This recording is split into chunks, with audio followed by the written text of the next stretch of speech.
tell you what, the Slimming Clubs were right. Adding Diet Coke to your chicken is actually delicious. Honestly, my kids and my family are asking me to make this Diet Coke chicken for them at least once a week. I've modified the original recipe and come up with this one, and I think it is the best one on the internet. Hey, I'm nutritionist Scott Baptie, and welcome to my Food for Fitness kitchen.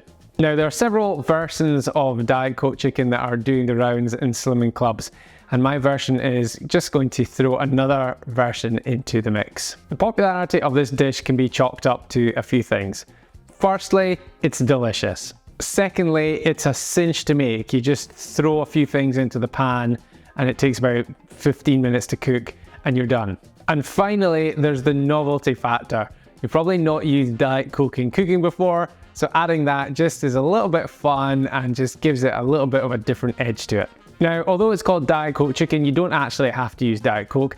In the video, I'm using Coke Zero, but you could use any no sugar cola alternative. So Pepsi Max, supermarket's own sugar-free cola, whatever. It doesn't really make a huge difference. Anyway, hopefully you're intrigued by it. So without further ado, let's get cooking.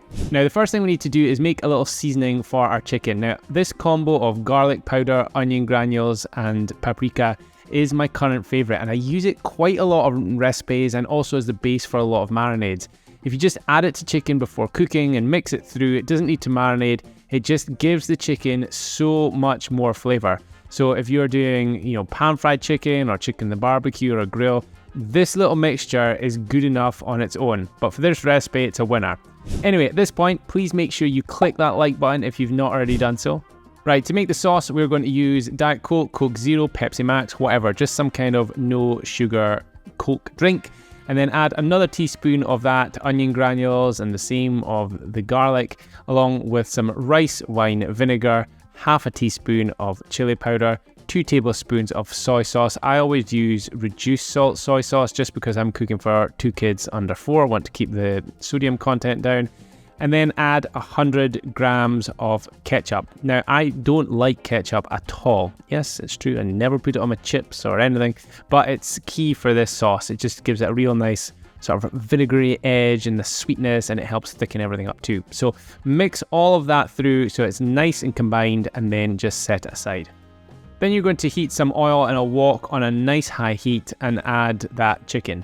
Pan fry that for a few minutes. It doesn't need to be cooked through. We're saying about 80% cooked through at this stage because the rest of it will happen when you add the sauce. So add the sauce to the wok, and you want to keep the heat on high for about 10 minutes and stir now and again to prevent it burning. But keeping on that high heat allows the most amount of evaporation to happen, and it will just create this super thick sauce that just coats the chicken. I mean, how good does that look?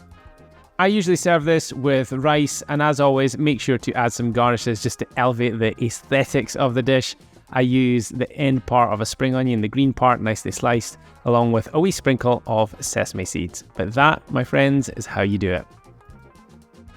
So that is how you make Diet Coke chicken.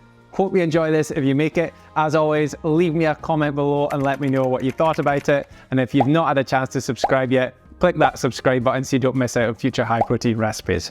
Right, I'm off to go and eat it. I'll speak to you later.